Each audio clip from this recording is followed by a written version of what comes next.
Spirit work within us. As we gather, may we glorify your name, knowing well that as our hearts begin to worship, we'll be blessed because we came. We'll be blessed because we came. As we gather, may your Spirit work within us. As we gather, may we glorify your name, knowing well that as our hearts begin to worship, we'll be blessed because we came.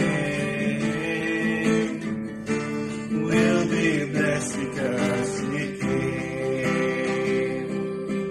Steadfast love of the Lord never ceases.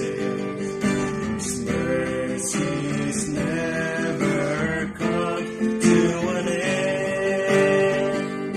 They are new every morning, new every morning. Great is thy faithfulness, O Lord. Great is thy faithfulness. Magandang hapon po sa inyo mga kapatid. Tunay na ang pag-ibig ng Diyos ay hindi nagbabago. Ito po ay laging sariwa kada umaga o kada araw. Purihin po natin ang Diyos sa palagian po niyang pagbibigay sa atin ng bagong araw, bagong buhay at bagong kalakasan na ating pong patuloy na nagagamit sa pagbibigay po ng pagpupuri sa ating Panginoon. Ang Panginoong Hesus po ay bumanggit ng huling 7 wika sa kanyang huling oras doon po sa Kalbaryo. Hindi po natin makikita ang kabuuan po ng 7 huling wika sa isa pong partikular na aklat lamang doon po sa Gospel books po.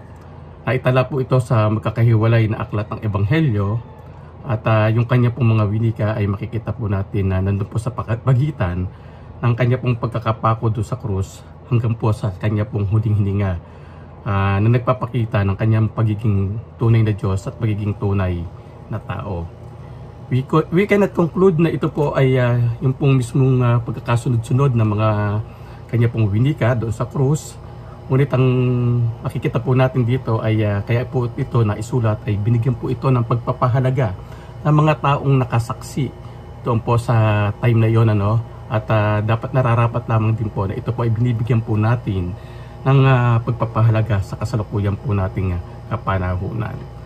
So this afternoon sa ating pong pag-aalaala sa huling 7 wika ng Panginoong Hesus, tayo po ay pinagpala na tayo po ay mapangunahan ng ilan sa ating po mga kapatiran na bumubuo ng JWSBC family. Tayo po ay sandaling lumapit sa Diyos sa isa pong maikling panalangin. Father God, kami po ay lumalapit sa iyo sa mga sandaling ito upang muli po naming alalahanin ang ginawang pagsasakripisyo ng Panginoong Hesus sa krus ng Kalbaryo. Lugar na kung saan siya po ay nilait, pinaratangan, tinalikuran, sinaktan, at ginawang miserable sa harapan ng maraming tao. Sa kabila po ng naging pagantong nito sa kanyang mismong kamatayan, naging handa siya na ibigay ang kanyang sariling buhay upang kami ay magkaroon ng ganap na kapatawaran sa lahat ng aming pong mga kasalanan. We come to you, Father God, overwhelmed by the depth of Jesus' love for us. And as a response, lumalapit din po kami sa iyo ngayon sa pamamagitan ng pagtatalaga ng aming mga sarili na maging mga mabuting tagasunod ng Panginoong Hesus. Gamitin nawa po ninyo, Panginoon, ang pag-aaral namin ngayon ng iyong mga salita upang mas lalo kaming lumalim sa aming pananampalataya sa iyo. This is our prayer in Jesus' mighty name, the name above all names. Amen and amen.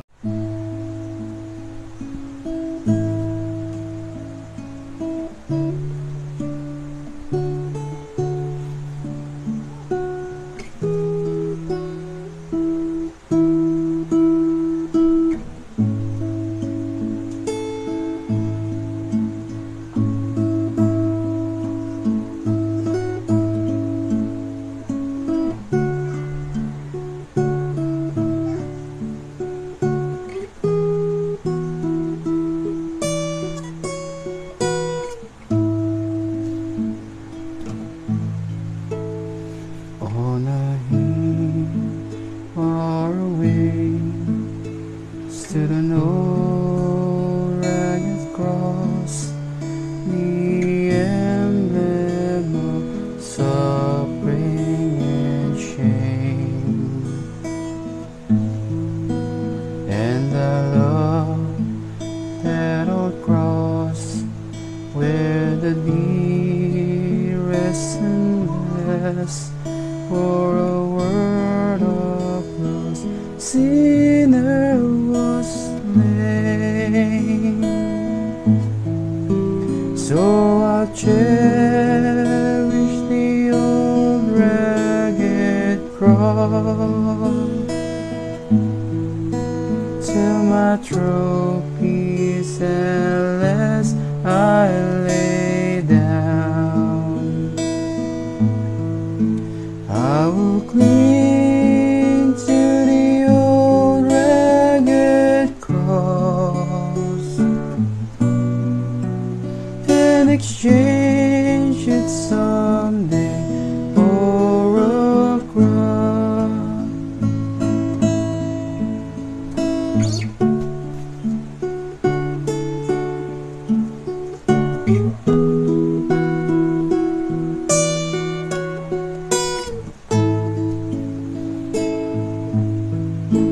Oh, the old ragged cross, so despised by the world, has wondrous attraction for me.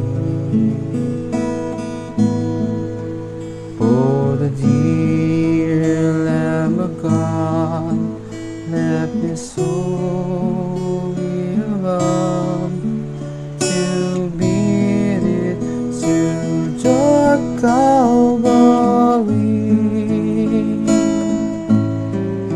So I'll cherish the old ragged cross till my trophies at last I lay down. I will cling to the old ragged cross and exchange it someday for a crown. So I'll cherish the old ragged cross till my trophies at last I lay down. I will cling to the old ragged cross and exchange it someday for a crown.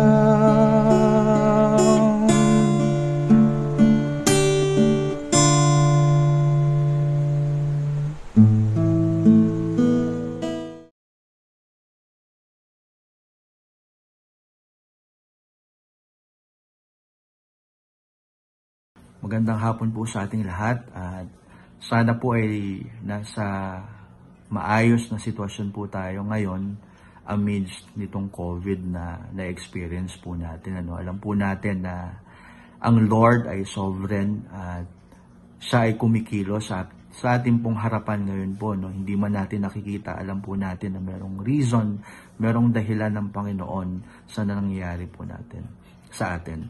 And itong week na to ay week ng Lenten, and this is also a week of reflection. Every year, sineselebrate po natin or inaalala po natin itong nangyari kay Kristo, yung ginawa niya para sa atin po. And every year, itong 7 last word ng Panginoon po ay lagi po nating marami tayong reflection tungkol po dito. And ngayong year na to, ngayong araw na to, ay pag-uusapan po natin ano kaya ang sinasabi ng Panginoon sa atin sa 7 last word na kanyang binanggit po. So, bago po tayo magsimula, tayo po ay manalangin po muna. Let's pray. Heavenly Father, we want to thank you, God. Salamat, Panginoon, sa hapon pong ito. Ang aming pong dalangin, Panginoon, ang iyong pong paglinis sa aming pong kasalanan as we come before you. Pinagpipray din po namin, Panginoon, ang iyong pong covering sa amin. I-cover niyo po kami ng iyong pong salita ngayon pong hapong ito, Panginoon. Kayo po ang gumabay po sa amin sa mapag-uusapan po namin. We praise you, God, and glorify you in everything, Panginoon. In Jesus' name we pray. Amen. Amen. Yan. Sige po. So, ngayon pong araw na to ay na-assign po sa akin ang isa sa mga inusal ng Panginoon po, no? Sa 7 last word. Actually, ang na-assign po sa akin ay ang first word ng Panginoon. Pero bago po tayo magsimula dun sa first word, mahalaga pong malaman natin na itong mga salita po ng Panginoon ay na-experience niya dun sa worst part or situation ng kanyang ministry. Ito yung time na bago siyang mamatay po, no? And nung time na yan, crucifixion is the most cruel death na pwedeng ma-experience ng isang nagkasala. Pero in the case of Jesus, alam po natin na si Kristo ay hindi ho nagkasala. Siya po ang tumubos dun sa mga kasalanan na dapat para po sa atin. Well, ngayon pong hapong pong ito ay pag-uusapan natin yung first word ng Panginoon. Sabi sa Luke 23:34, sabi dito, Father, forgive them for they do not know what they do. Sa Tagalog po, sa Lucas 23:34, ang sabi po dito, Ama, patawarin mo sila sapagkat hindi nila nalalaman ang kanilang ginagawa. Napakagandang mga verse po ito na inusal ni Kristo po. Makikita po natin dito kung gaano yung pagmamahal ng Panginoon po sa bawat isa po sa atin. Actually, isa sa mga main issues dito ay yung forgiveness na binibigay ni Kristo sa bawat isa po sa atin. Jesus opened the gate of forgiveness sa pamamagitan ng grasya po ng Panginoon. Ito po yung tunay na pagmamahal na sa kabila ng mga na-experience niya, sa kabila ng mga kasalanan na ginawa ko sa Kanya, patuloy at patuloy yung pagpapatawad ng Panginoon. Inopen niya ho, dito sa mga words na to, inopen ng Panginoon yung word na forgiveness. Inopen niya sa bawat isa na andito ako, handang magpatawad sa inyo. Makikita po natin dito, no, na sino ba ang guilty sa mga issues sa time, sa sitwasyon ni Kristo. Makikita po natin, yung mga sinners before the Lord, nung time na yan. Okay, alam po natin, yung sin, yung kasalanan, iyan po yung nagpapablind po sa atin Hindi po natin nakikita yung katotohanan na sinasabi ng Panginoon sa word ng Panginoon if we are blinded dahil sa kasalanan nga po. And nung time na to, makikita po natin yung mga priest na nainggit sa Kanya, 'di ba? Pride yan 'di ba? Nainggit sa Kanya at yung mga soldiers din po na ginagawa lang nila yung katungkulan nila, pero they are part dun sa pagpapapako kay Kristo, no? Si Poncio Pilato is also guilty. Okay, makikita rin po natin maraming mga disciples ang nagkaroon ng fear. Okay, fear is also a sin. Nagkaroon ng fear para sa sarili nila.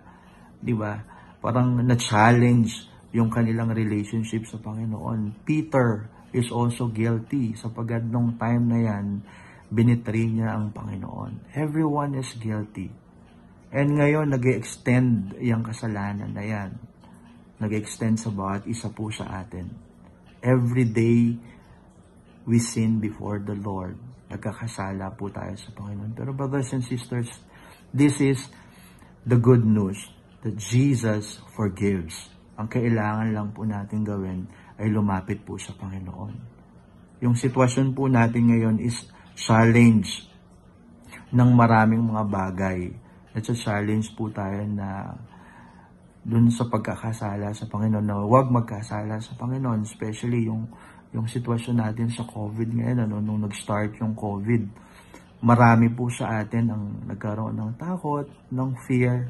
Marami po sa atin nagkaroon ng anxiety, parang hindi makatulong. Yung peace na dapat na regalo ng Panginoon sa atin ay nawala po dahil dun sa pag-aalala fear, anxiety, ito yung mga bagay na kasalanan din sa Panginoon, sapagkat yung pagtitiwala na dapat na binibigay ho natin sa Panginoon ay dapat na andon. Brothers and sisters, every day nasa-challenge po tayo ng mga kasalanan nito. Pride na meron po sa atin, di ba? Kala natin na we have everything. Di ba? Hindi tayo nag-aalala kasi nakapag-prepare tayo, merong food para sa atin. Pero brothers and sisters, huwag po natin kakalimutan na hindi po dahil sa atin yan. Ibaba po natin yung pride po natin, yung humility, na yung mga bagay na yan ay ang Lord ang nag-provide, hindi po tayo. Amen. Diba? Marami pang mga bagay na nasa-challenge po sa tayo dyan sa mga kasalanan na yan, yung unforgiveness.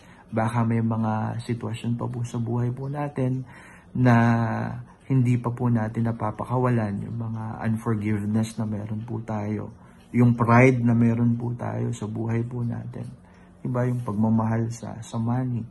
Itong sitwasyon po din natin nagpapakita kung sino talaga yung sinasaligan po natin. Yung trabaho ba natin, yung pera na meron tayo. Hindi na ho nagmamatter Yung sitwasyon po natin, nagmamatter ngayon ay yung peace na nagmumula sa Panginoon, that every day, araw-araw ho, brothers and sisters, aasa tayo sa habag at biyaya po ng Panginoon. Yun lang yung pwede po nating asahan araw-araw. Huwag po tayong matrap dun sa kasalanan ng fear, ng takot na ano kaya yung kakainin namin bukas? Ano kaya mangyayari bukas? Mabubuhay pa ba ako bukas?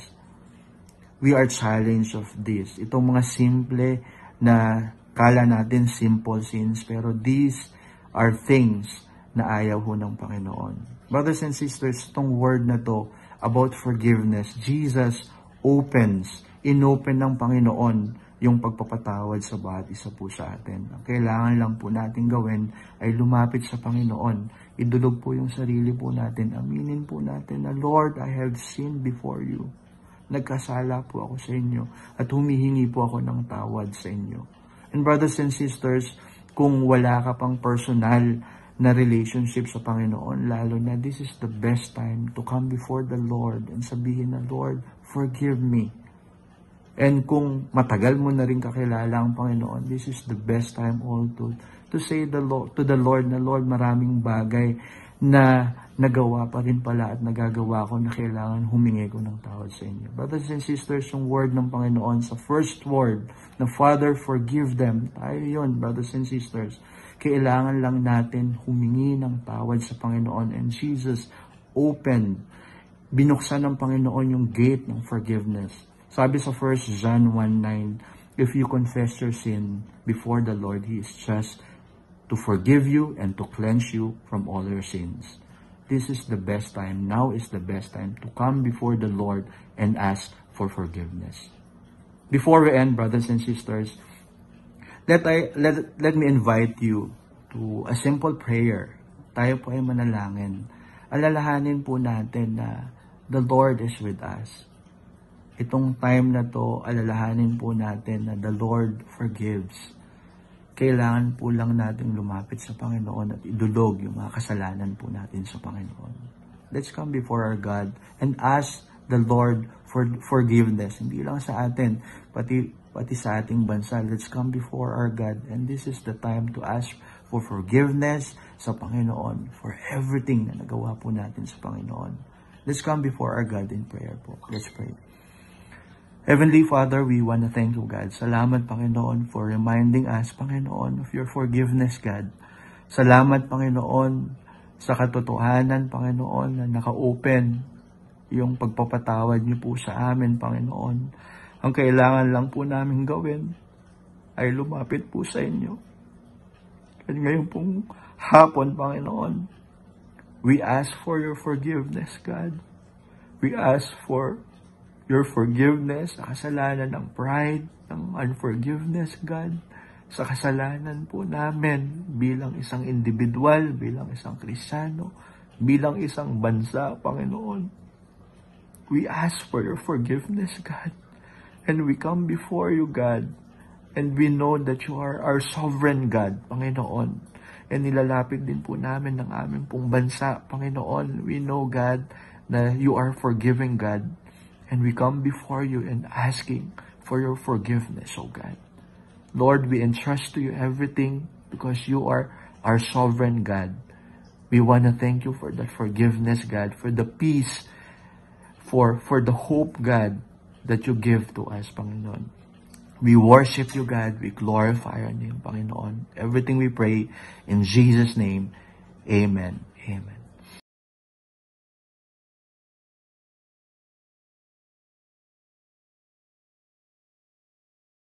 Ang ikalawang wika ng ating Panginoong Hesus na sinabi dito sa Lucas chapter 23 verse 43 po.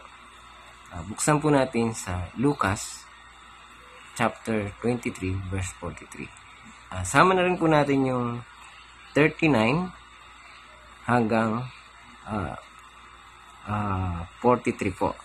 Sinabi po rito, tinuya siya ng isa sa mga salaring nakabitin at ang sabi, hindi ba ikaw ang Mesiyas? Iligtas mo ang iyong sarili, pati na kami. Ngunit, pinagsabihan siya ng kanyang kasama, hindi ka ba natatakot sa Diyos? Ikaw may pinarusahan tulad niya. Matuwid lamang na tayo'y parusahan ng ganito dahil sa ating mga ginawa. Ngunit ang taong ito'y walang ginawang masama. At sa panghuli po, dito po natin makikita. At sinabi niya ni Jesus, at sinabi niya, Jesus, alalahanin mo ako kapag naghahari ka na. Sumagot si Jesus, sinasabi ko sa iyo, ngayon di, isasama kita sa paraiso. Ganda, oh. Sabi niya, dun sa panghuli, ngayon di, isasama kita sa paraiso. Yun yung panghuling winika ng ating Panginoon. Makikita po natin dito yung pag-uusap ng dalawang magnanakaw o yung salarin po. Yung dalawang salarin. Yung isa po ay hindi tumanggap at hindi kinilala ang ating Panginoon. Ito po yung isang malungkot doon dahil hindi siya tumanggap. Hindi rin siya maaaring makapasok sa kalangitan. Pero itong isa, may maganda siyang mga nakita doon sa pangyayari ito. Sa pag-uusap nila ng Panginoon. Ang una po, kinilala niya siya'y makasalanan. Okay. Accepted niya na siya ay makasalanan. Pangalawa po, nakilala niya ang tunay na kalagayan ng Panginoon. Okay. At pangatlo, nakilala niya ang Panginoon na isang taong walang kasalanan. Walang bahid na kasalanan kahit na siya ay napako doon sa lugar na maraming taong pinatay dahil sa mga kasalanan. Ngunit ang ating Panginoon ay walang nagawang kasalanan ni isa. Sa kanyang pagtingin niya sa Panginoon, ang nakita po niya ay hindi isang taong nakabayubay sa krus, kundi hari na nakaupo sa kanyang trono. Okay, ganda po ba? Naglagos sa kadiliman ng Kalbaryo ang kanyang pananampalataya. Okay. At sa kanyang sinabi, Jesus, alalahanin mo ako pagdating mo sa iyong kaharian. Okay, nakita niya yung pagiging king, pagiging hari ng Panginoon. Hindi yung taong nakapako sa krus na may koronang tinik. Ang nakita niya ay ang pagiging hari ng ating Panginoon. Kinilala niya na si Kristo ang Diyos. At sinabi niya po dito, alalahanin mo ako pagdating mo sa iyong kaharian. Nakita niya na sa isang kaharian. Okay? Kaharian. Ibig sabihin, King ang ating Panginoon. Kaya ang tugon, makikita niyo po, ang tugon ng Panginoong Jesus kay doon sa isang magnanakaw. At sinabi nga, ngayon di kakasamahin kita sa paraiso. Yun ang tinugon ng ating Panginoon sa magnanakaw na yan. O sa isang salarin na tumanggap sa Kanya. Tayo man, kung tatanggap sa Panginoon, makakamta natin at sasabihin sa atin ng Panginoon, ngayon di, kakasamahin kita sa aking paraiso. O kakasamahin kita sa paraiso. Purihin po ang ating Panginoon.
inalay ko sa'yo.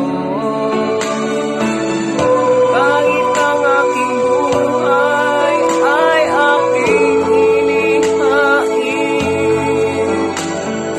tulad ng ginawa ko sa krus para sa'yo.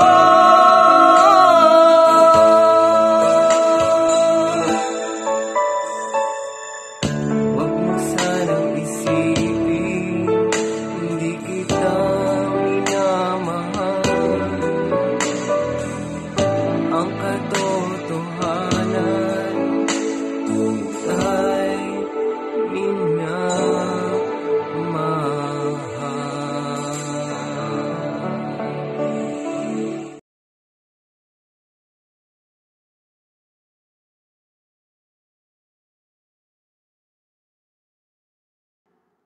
John 19:26-27. When Jesus therefore saw his mother and the disciple whom he loved standing by, he said to his mother, Woman, behold your son. Then he said to the disciple, Behold your mother. And from that hour, the disciple took her to his own home. Alam natin yung mga pinagdaanan ng Panginoon from Gethsemane up to this point. Siya ngayon ay nakapako sa krus. Kada hinga niya, nahihigit ang kanyang loray-loray na laman. Abnormal na ang tibok ng puso at patuloy na dumadanak ng dugo. At nakita niya si Maria na kanyang ina at si Juan na kanyang alagad. At nasambit niya kay Maria, Woman, behold your son. At sa kanyang alagad, behold your mother. Makikita natin dito yung concern at yung devotion ng Panginoong Hesus sa kanyang mga mahal sa buhay, in spite of the fact that he was in pain. Although not clearly stated, pero maaari nating pagpalagay na si Joseph, Mary's husband, ay maagang namatay. That leaves Jesus, the eldest child, to be the breadwinner of the family. Bilang panganay na anak at nasa bingitan ng kamatayan, nakita niya si Mary na ngayon isa ng balo at may iwan niya. According to Matthew 13, verse 55-56, Mary has 4 more sons and at least 3 daughters. Ngunit wala sa mga kapatid na yan ng Panginoon ang naging mananampalataya up to the time that Jesus is crucified. Kung kaya't, inihabilin niya si Mary sa kanyang alagad na si Juan. While he was busy saving the whole world, past, present, and future generations, naglaan siya ng panahon, oras at energy to make domestic arrangements for Mary. He arranged Mary's physical, emotional, social, and spiritual needs. Physical because according to tradition, si John ay galing sa mayaman at may impluwensyang pamilya. So alam ni Lord na provide ni John ang food, shelter, basic necessities na kailangan ni Mary. Spiritual, dahil si John ay disciple, alam ni Lord na advanced na ang spirituality ni John. Kaya patuloy niyang matuturuan at magagabayan si Mary. Emotional, dahil alam ni Lord na mapupunta si Mary sa family na lalo siyang maalagaan. At sinunod naman ito ni Juan. Sabi nga, and from that hour, the disciple took her to his own home. Woman, behold your son. Behold your mother. Take note na hindi po kabastusan ang pagtawag ni Jesus kay Mary na woman. Kasi ang proper translation po nito sa Greek ay lady o sa Filipino, ginang. Pero bakit hindi tinawag ni Jesus na mother si Mary? Ano ang itinuturo sa atin ng mga tagang ito ng Panginoon? Number 1, Jesus was God and Jesus is God. John 1:1 tells us, in the beginning was the Word, and the Word was with God, and the Word was God. Continued to verse 14, and the Word became flesh and dwelt among us, and we beheld His glory, the glory as of the only begotten of the Father, full of grace and truth. Jesus did not begin to exist when He was conceived or after He was born. He is always pre-existed. At the end of His earthly ministry, the Lord is putting things in order. And by calling Mary woman, instead of mother, He put things in its proper place. Number 2, Mary was creation, and creation cannot be a mother of the Creator. God as the Creator cannot have a creation as a parent. Upang may silang si Jesus sa mundong ito, kailangan na may magsilang sa Kanya. So Mary became a temporary, surrogate, adoptive mother of Jesus the man. In fact, the Bible tells us that Mary remained a virgin until the birth of Jesus. Therefore, she is not really a biological mother. Hence, the mother-son relationship was not to go on forever. Ito po ay temporary lamang with a definite time frame plus or minus 33 years. Kaya the title Mother of God Queen of Heaven, ay kailanman hindi naging biblical. Number 3, Mary was never appointed Mother of the Church. Maraming nagsasabi na si Mary ay na-appoint as mother not only to John but to all disciples, hence of the church, dahil sa pangyayaring ito. However, maliwanag po sinasabi sa talata, from that time on, this disciple took her into his home, na si Mary ang inampon ni Juan. Mary is the recipient of the care, of the love, and the protection, not the giver of it. Mahal ni Lord si Mary, huwag po tayo magkakamali doon, and we should all have respect for her. However, pinapaliwanag po natin na ang mga ito ay misconceptions. At hindi po natin sinisisi ito kay Mary na siya ay bansagan ng mga ganitong titles, sapagkat hindi po niya ito ginusto. In fact, mga titles na ito ay lumabas nung siya po ay wala na dito sa mundo. Ano naman po ang mga matututunan natin sa mga katagang ito ng ating Panginoon? Una, we must love and honor our parents. 1 Timothy chapter 5 verse 4 says, "But if any widow has children or grandchildren, let them first learn to show pity at home to repair their parents, for this is good and acceptable before God." The Bible also tells us in Ephesians 6 na dapat sumunod tayo sa ating mga magulang. And we must honor our parents upang mabuhay tayo na mahaba dito sa mundo. Ikalawa, children must take care of their parents and family. 1 Timothy chapter 5 verse 8 says, "But if anyone does not provide for his own, and especially for those of his household, he has denied the faith and is worse than an unbeliever."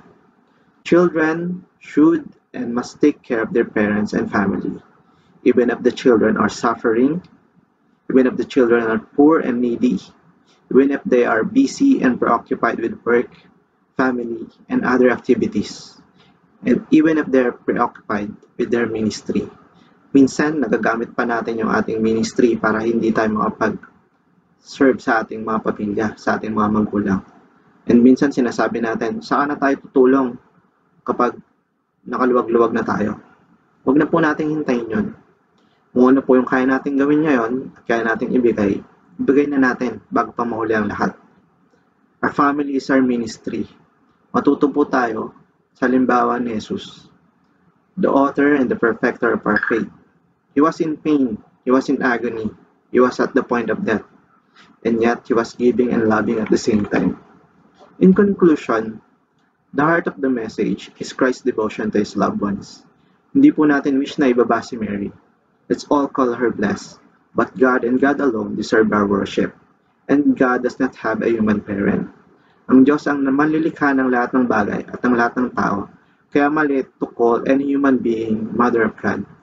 Hayaan niyo pong iwan ko sa inyo ang mga tanungang ito. As a Christian, do we love enough? Or ginagamit natin ang pagiging busy, or being occupied, or being in pain, para hindi makapag-minister sa ating kapwa? Are we devoted to our parents, to our relatives, to our family and friends? Mga kapatid, let's be like Christ. We should be devoted in giving and loving our loved ones, though we are busy. Let's be like Christ, in spite of the pain and the difficulty, He gave and He loved unconditionally. God bless us all.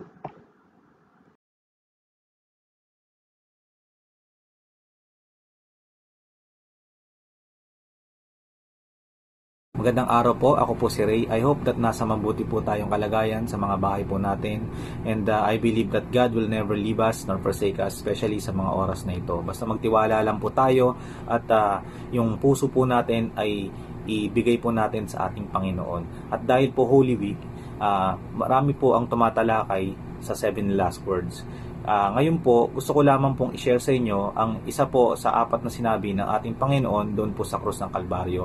Ito po yung sa Matthew 27 verse 46. Ang sabi po dito, ito po yung pang-4 na sinabi ng ating Panginoon. Sabi niya dito, about the 3 in the afternoon, Jesus cried out in a loud voice, Eli, Eli, lema sabachthani, which means, my God, why have you forsaken me?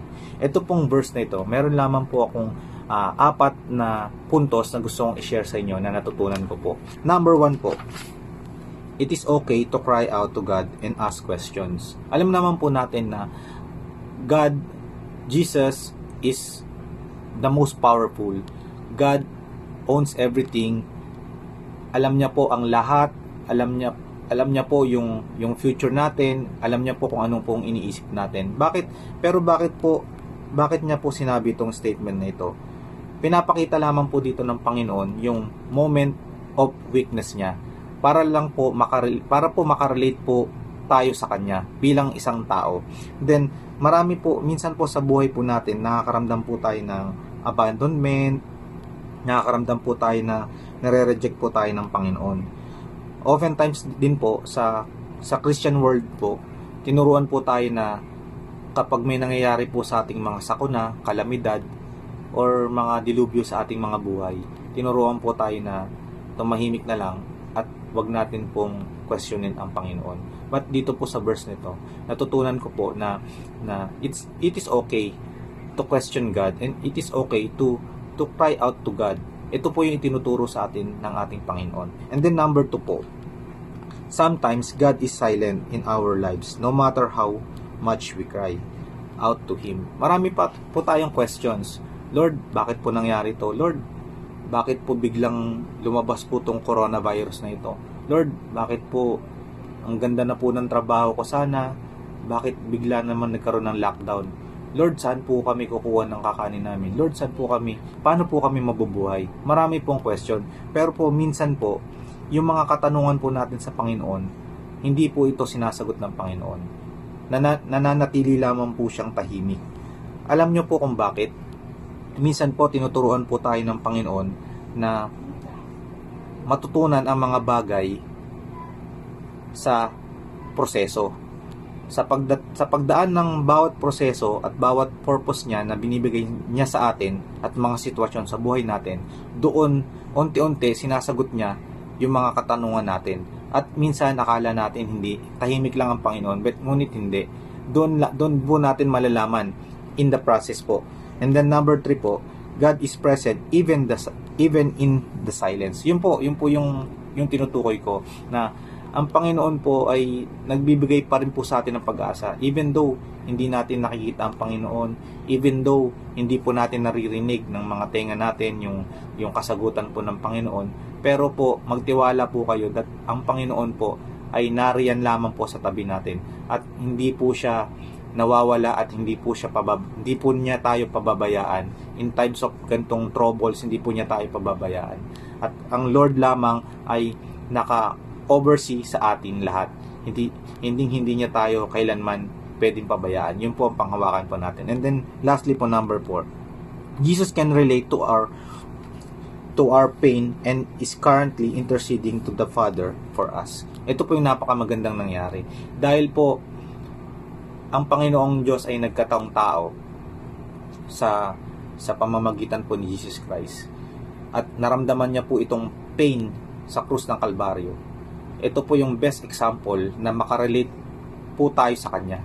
Dahil po, naging tao siya, tayo ngayon po ay nakaka-relate sa ating Panginoon. At ang Panginoong Diyos, ang Panginoong Hesukristo ngayon, ang nag-i-intercede patungo po sa God the Father. So meaning po, hindi yung kung akala po natin yung mga prayers po natin ay hindi po isinasagot ng Panginoon, nananahimik lamang po ang Panginoon, nagkakamali po tayo dahil po ang Panginoon mismo nasa tabi po sa kanan ng makapangyarihang Diyos sa lahat. Siya po ang nag-i-intercede, siya po ang nagre-relate po ng mga prayers po natin sa lahat. At naniniwala po ako na in God's time po sasagutin po niya yung mga panalangin po natin.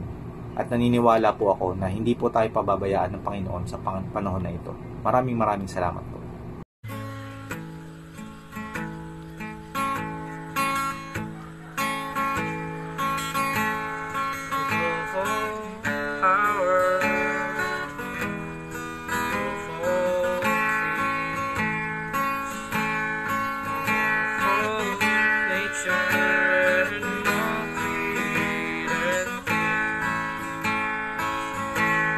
Above all the stars.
trampled on the ground. You took the fall and taught me of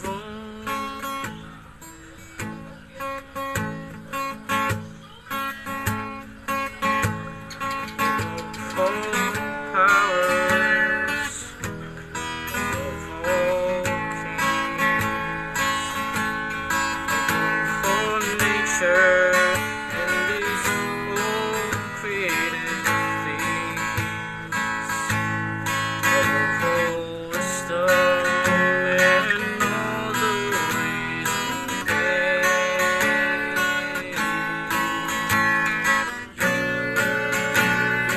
before the world began, of all kingdoms, above all wonders the world has ever known, above all wealth and treasure of all men.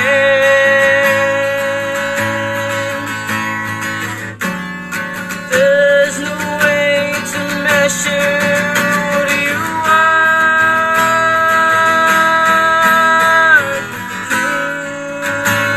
Crucified behind this stone, you live to die, rejected and alone like a rose, trampled on the ground. You took the fall and taught me above crucified, leave behind the stone. You live to die, rejected and alone like a rose, trampled on the ground. You took the fall and taught me above all.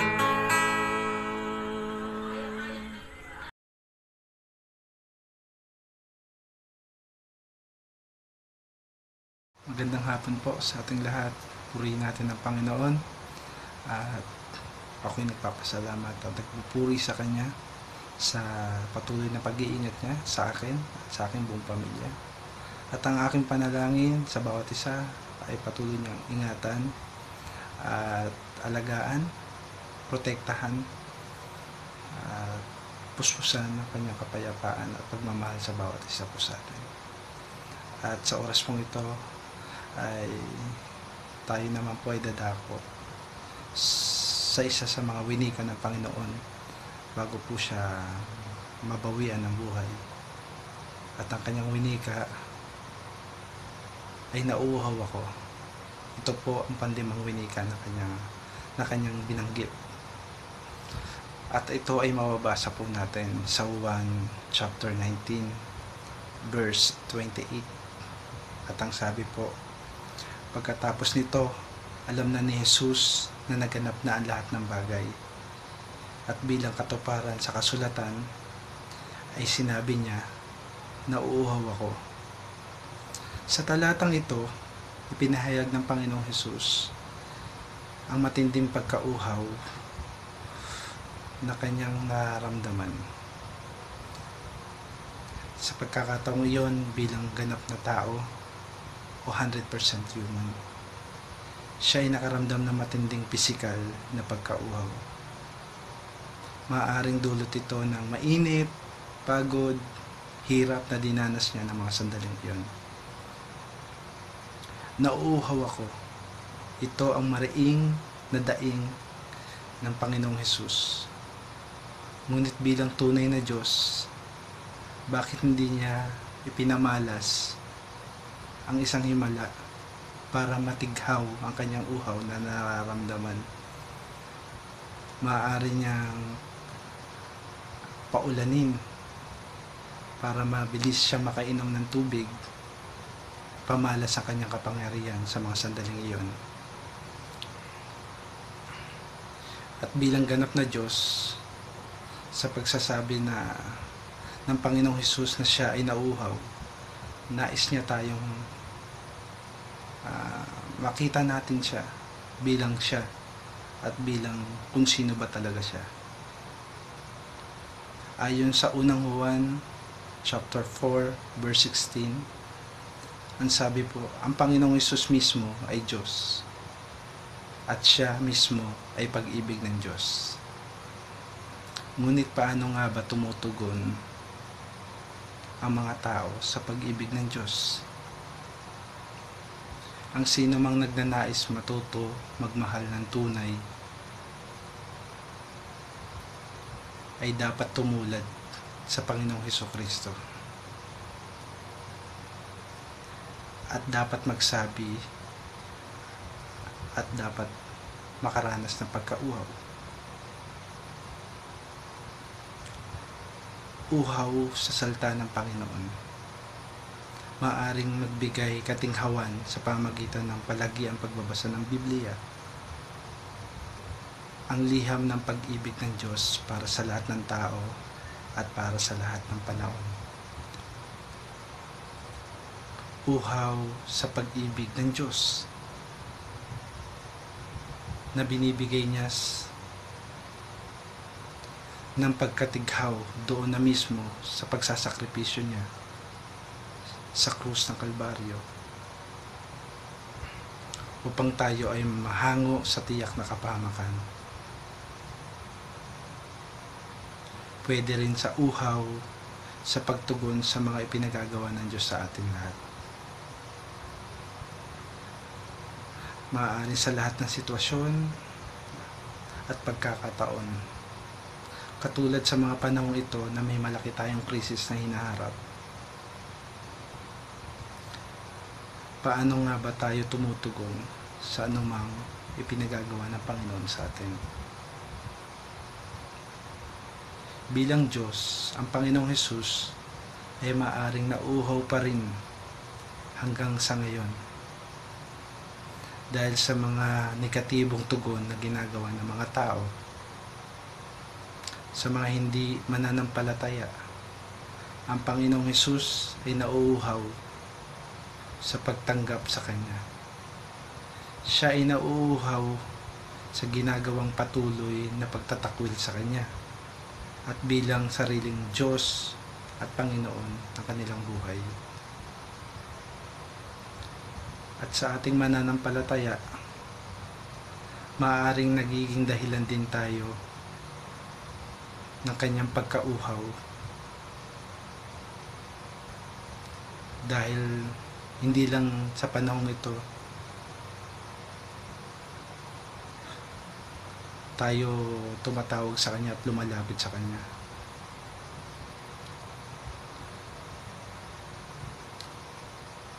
Mga kapatid, ang Panginoong Hesus ay nauuhaw sa ating tugon sa Kanya. Pinakikita ng pagmamahal niya sa atin na nais niya tayong alagaan, protektahan at mahalin.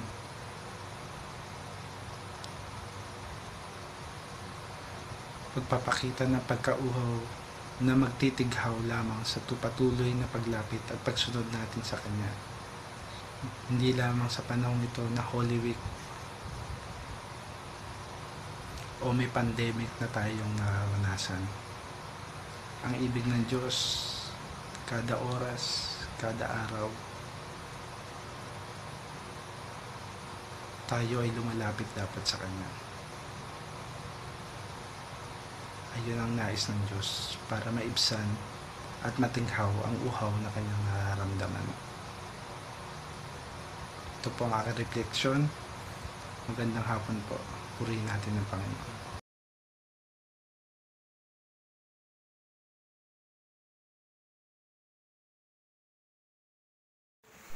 Mapagpalang hapon po sa ating lahat at nawa po ay nasa mabuti kayong kalagayan at ligtas sa anumang mga karamdaman, lalong-lalo na po ng COVID-19.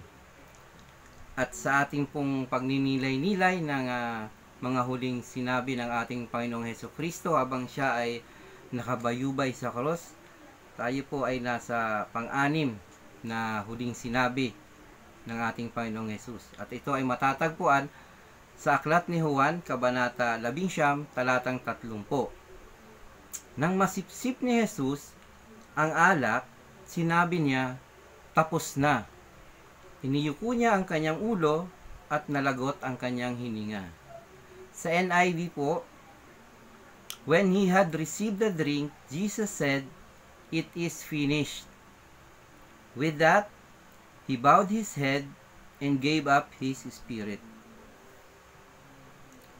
Sa mga huling sinabi ng ating Panginoong Hesus sa krus, ito ang pinakamahalaga. Ito po yung pinakamakahulugan.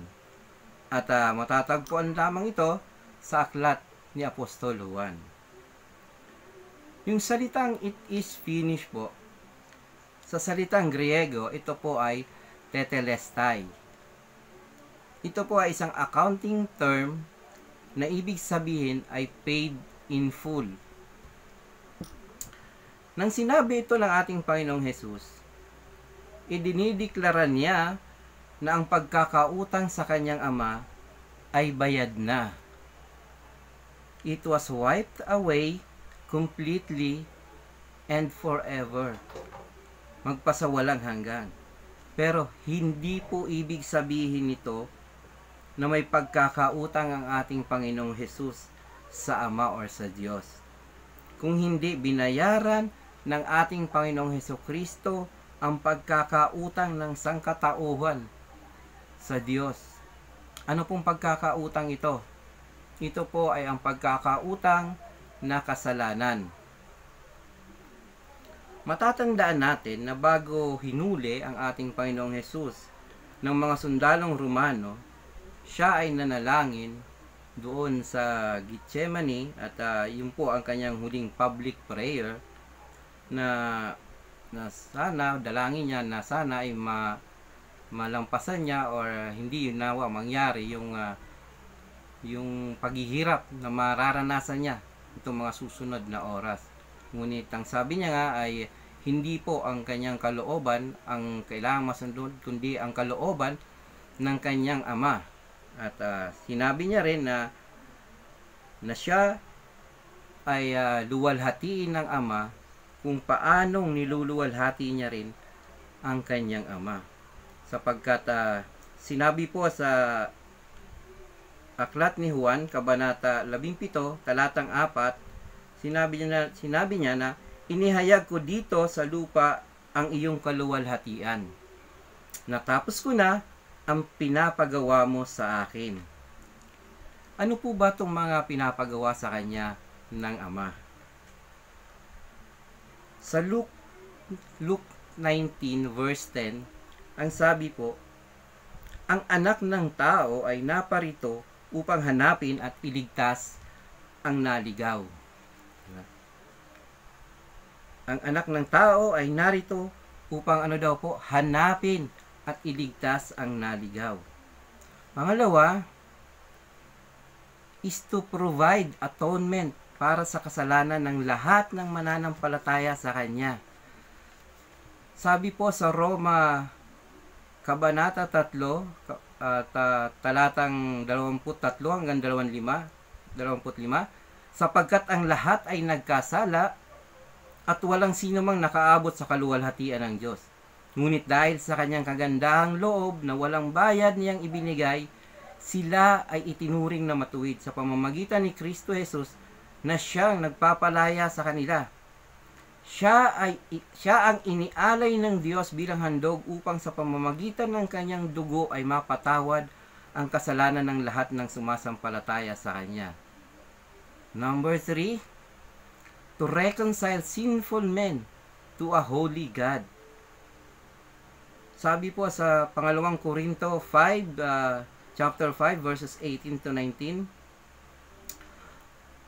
ang Diyos ang gumawa ng lahat ng ito. Sa pamamagitan ni Kristo, ibinilang niya kaming mga kaibigan at hindi nakaaway at pinagkatiwalaan niya kami upang maglingkod ng sa gayon ang mga tao ay maging kaibigan rin niya. Ang ibig sabihin, sa pamamagitan ni Kristo, ang mga tao'y ibinilang ng Diyos na kaibigan at hindi na niya tinatandaan ang kanilang mga kasalanan at kami naman ay inatasan niyang ipamalita ito. Diba? Yung po ang ilan sa mga binigay na trabaho ng kanyang ama. Ang una po ay iligtas at hanapin ang mga nawawala, ang mga naliligaw. Pangalawa is to provide atonement. Pangatlo ay to reconcile sinful men to a holy God. At walang iba kundi ang Diyos na nagkatawang tao lamang ang makakatupad ng mga gawaing ito. Ang isa pang natapos at nakumpleto ay ang katuparan ng mga propesya, mga simbolo at mga babala ng pagdating ng Mesiyas. Simula po Genesis hanggang Malakay ay merong himigit kumulang 300 espesipikong propesya patungkol sa parating na tagapagligtas at lahat ng ito ay natupad o naganap ng ating Panginoong Hesus. Simula sa binhi na dudurog sa ulo ng ahas doon sa Genesis 3:15 hanggang sa nagdurusang lingkod sa Isaiah 53 at hanggang sa prediksyon ng mensahero ng Panginoon na si Juan Bautista na maghahanda ng daan para sa Mesiyas. Lahat ng propesya patungkol sa buhay, ministeryo at kamatayan ng Mesiyas, lahat ay natupad at natapos sa krus. Bagamat ang katubusan ng sangkatauhan ang pinaka-importanteng natapos sa krus, marami pang iba yung mga kanyang mga natapos. Ang pagdurusa ng Panginoong Hesukristo, especially nitong kanyang mga huling oras niya sa krus. At tinupad niya rin ng Panginoong Hesukristo ng perfect obedience, in His perfect obedience ang kalooban ng Diyos. Sabi po sa Juan 5:30, wala akong magagawa sa sarili ko lamang. Humahatol ako ayon sa sinasabi sa akin ng Ama. Kaya matuwid ang hatol ko, hindi ang sarili kong kalooban ng aking sinusunod, kundi ang kalooban na nagsugo sa akin. Sa John 6:38, sabi po ay, ako'y bumaba mula sa langit hindi upang gawin ang sarili kong kalooban, kundi ang kalooban niya na nagsugo sa akin. Higit sa lahat, ang kapangyarihan ng kasalanan at ni Satanas ay natapos na. Sa Ephesians 6 verse 16, lagi ninyong gawing panangga ang pananampalataya na siyang papatay sa lahat ng nagdiliyab na palaso ng diablo. Sa pag-angat natin ng panangga ng pananampalataya sa Panginoong Hesus, na kumumpleto sa gawain ng pagtubos at kaligtasan, kaya natin sa pamamagitan ng pananampalataya na mamuhay bilang mga bagong nilalang sa pamamagitan ng ating Panginoong Hesukristo. Ang gawaing natapos ng ating Panginoong Hesukristo sa krus ang siyang dahilan na maaari o posible na magkaroon ng panibagong buhay ang lahat ng tao na minsan naging patay dahil sa pagsuway at mga kasalanan. Kaya po mga kapatid, magpasalamat po tayo sapagkat bawat taon ay pinagdiriwang natin ang okasyon na ito na kung saan ang oras na ito ay lubusang ipinadama ng ating Diyos ang walang hanggan, walang kapantay, walang katulad na pagmamahal niya sa atin. Binayaran ang kasalanan natin. Pinalaya tayo sa puot ng Diyos. Naging handog, kinarga lahat ng kasalanan ng sangkatauhan. Ipinagkasundo tayo sa Diyos. Ginawa niya ang lahat ng ito dahil sa labis ng pag-ibig niya sa atin at sa sangkatauhan. At upang magkaroon tayo ng relasyon sa Ama sa pamamagitan niya. Kaya mga kapatid, kumusta po yung ating relasyon sa Diyos? Lalo na sa panahon ngayon na dumadaan tayo sa pandaigdigang problema. Yun nga po ay yung COVID-19. Mas lalo po ba tayong kumakapit o tumatatag ang ating pananampalataya? Sana po ay oo. Huwag po tayong panghinaan ng loob. Maging ilaw at asin po tayo lalo na sa panahon ngayon. At patuloy po natin na ikalat ang mabuting kaligtasan na tinapos ng ating Panginoong Hesukristo sa krus. Maraming salamat po.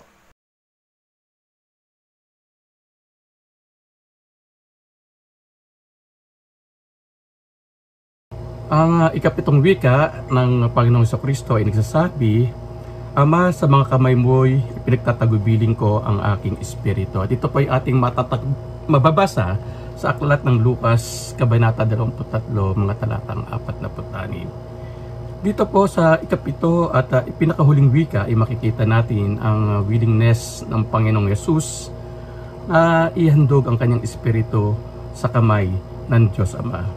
Ito po ay isang indikasyon na handa na po siyang mamatay bilang isang handog na walang dungis para po sa kasalanan ng sanlibutan. Yes, our Lord Jesus offered up Himself unblemished to God. Unblemished ano po? Ito po ang eksaktong kaganapan sa sinabi ni Apostol Juan sa John chapter 1 verse 29 na nagsasabing kinabukasan nakita ni Juan na si Jesus ay lumalapit sa kanya. Kaya sabi niya, tignan ninyo, siya ang kordero ng Diyos na nag-aalis ng kasalanan ng sanlibutan. Mga kapatid, dahil po sa ating pakikipagkaisa sa Panginoong Yesus, ang ating mismo mga sarili ay maaari na po nating maihandog sa Diyos bilang isang handog na katanggap-tanggap sa Kanya pong harapan.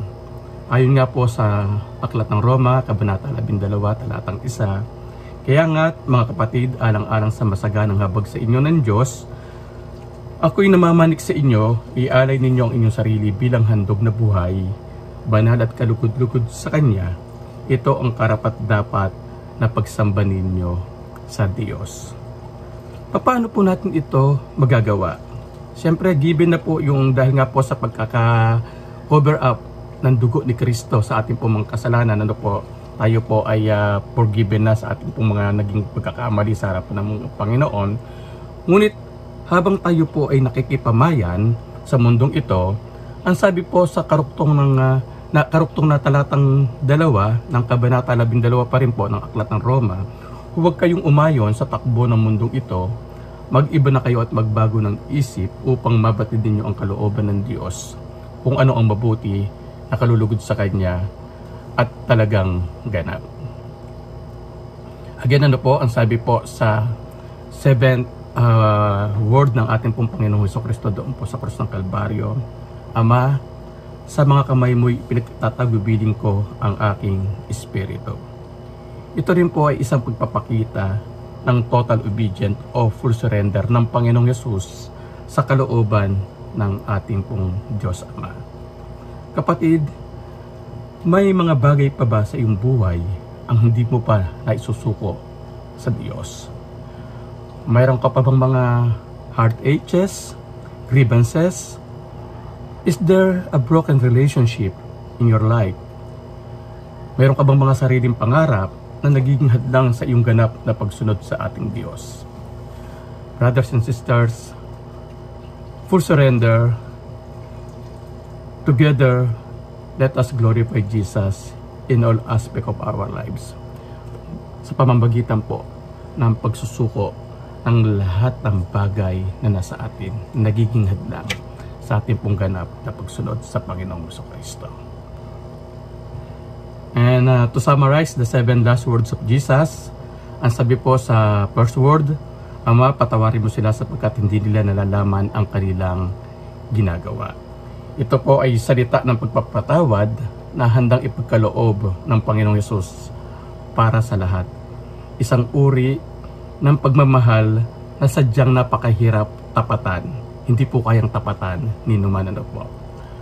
Second word, Luke chapter 23 verse 43, sumagot si Jesus, sinasabi ko sa iyo, ngayon di isasama kita sa paraiso. Ito po ay pagbibigay ng katiyakan sa sinumang nagsising makasalanan para po sa isang tiyak na magandang kalalagayan sa piling po ng ating Diyos. Pangatlong salita, ginang, narito ang iyong anak, at sinabi sa alagad, narito ang iyong ina. Ito po ay pagpapakita ng pagpapahalaga ng Panginoong Jesucristo sa pamilya bilang isa sa pangunahing institusyon. Ito po ay pagtatagubilin ng pangangalaga sa isa't isa na dapat pong nakikita sa ating relasyon sa pamilya, sa mga kapatiran, at sa iba pa mga tao na inilalapit sa atin ng Panginoon. Ika-4 na salita, nang mag-iikatlo ng hapon, sumikaw si Jesus, Eloi, Eloi, lama sabachthani. Ibig sabihin, Diyos ko, bakit mo ako pinabayaan? Sa pagkakataong ito po ay ipinahayag ng Panginoong Hesus kung ano po ang nararamdaman ng isang taong inabandona. Bagamat siya po ay isang taong matuwid, naranasan po niya ang siya po ay talikuran ng Diyos. Alang-alang sa pagtubos sa kasalanan ng sanlibutan na iniatang po sa kanya pong mga balikat. Ikalimang salita, ayon po sa Juan, Kabanata 11, talatang 28, nauuhaw ako. Ito po ay pagpapakita ng limitasyon ng katawang pisikal ng Panginoong Hesus bilang isa pong ganap na tao. Ngunit ito rin po ay nangangahulugan ng espiritual na pagkauhaw sa mga nagiging negatibong tugon ng mga tao sa kanya pong inaalok na kaligtasan. Ika-6 salita, naganap na. Ito po ay pagpapahayag na ang lahat po ng kadahilanan o rason ng kanya pong pagkakatawang tao ay pawang nabigyan na ng katuparan ng mga sandaling iyon. At dito nga po sa ika-7 wika, Ama, sa mga kamay mo'y ipinagtatagubilin ko ang aking espiritu. Ito po ay pagpapakita ng full surrender sa kalooban ng ating pong Diyos Ama. Kanino nga ba nakikipag-usap ang Panginoong Hesus sa mga panahong iyon? Noong mga panahon na siya po ay nakabayubay doon po sa krus ng Kalbaryo. Una, siya po ay nakipag-usap sa Diyos Ama. Ito po ay makikita po natin sa una, ika-4 at ika-7 salita ng Panginoong Jesucristo. Pangalawa, siya po ay nakipag-usap sa mga pusakal o mga taong itinatakwil ng lipunan na mababasa naman po natin doon po sa ika-2 salita. Pangatlo, siya po ay nakipag-usap kay Maria at kay Juan, mga taong pinakamalapit sa kanyang puso. Ito naman po ay makikita natin doon po sa ika-3 salita. At doon po sa ika-5 at ika-6 na salita, makikita po natin na siya po ay nakipag-usap sa lahat ng taong nasa kanyang paligid, kasama na po yung mga kawal Romano, sa mga ilang naniniwala sa kanya ngunit ayaw magpakilala, at maging sa ibang mga tao na nag-uusisa lamang ng mga panahon na iyon. Mga kapatid, ang Panginoong Hesus po ay nakikipag-usap din sa atin ngayon gamit ang kanyang huling 7 wika. Ako po ay naniniwala na maliban po sa mga ibinahaging refleksyon sa atin ng ating mga kapatiran, ang Diyos po ay nangungusap din sa atin sa kanya pong natatanging kapamaraanan. He is talking to every one of us in His special and wonderful ways. Patuloy naman nating dinggin at sundin ang kanyang sinasabi sa bawat isa sa atin. Tayo po ay sandaling lumapit sa Panginoon sa panalangin. Father God, thank you for being with us in this moment. We thank you for the privilege to study once again Jesus' 7 last words in the cross. Thank you for the gift of life. Thank you for our friend Jesus, who was your gift to the world, a wonderful gift to every one of us. Panginoon, patuloy po nawa ninyo kaming bigyan ng kaaliwan, pag-iingat at probisyon sa lahat po ng aming pangangailangan sa mga panahong ito ng hindi pangkaraniwang sitwasyon. Thank you, Lord Jesus, for being our Creator, Sustainer, Savior, and Redeemer. Salamat po sa inyong humility na bilang Diyos ay pumarito ka sa mundo at nakipanirahan sa piling namin ng mga makasalanan upang kami ay maitawid mula sa kapahamakan tungo sa pagkakaroon ng buhay na walang hanggan sa iyo pong piling. Mga kapatid, sumainyo nawa ang patuloy na pagpapala, pag-iingat, pagsubaybay, paglingap at probisyon na nagmumula sa ating Diyos. Yakapin nawa kayo ng Diyos at bigyan ng ganap na kapayapaan sa inyong mga puso. Amen at Amen.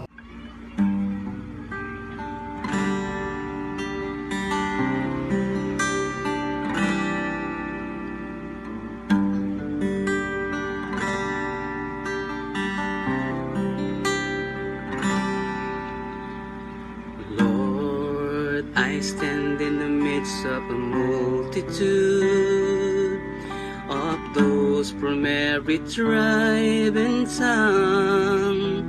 We are your people, redeemed by your blood, rescued from death by your love. There are no words good enough to thank you. There are no words to express my praise, but I will lift up my voice and sing from my heart with all of my strength. Hallelujah, hallelujah, hallelujah to the Lamb. Hallelujah, hallelujah. By the blood of Christ we stand. Every tongue, every tribe, every people, every land, giving glory, giving honor, giving praise unto the Lamb of God.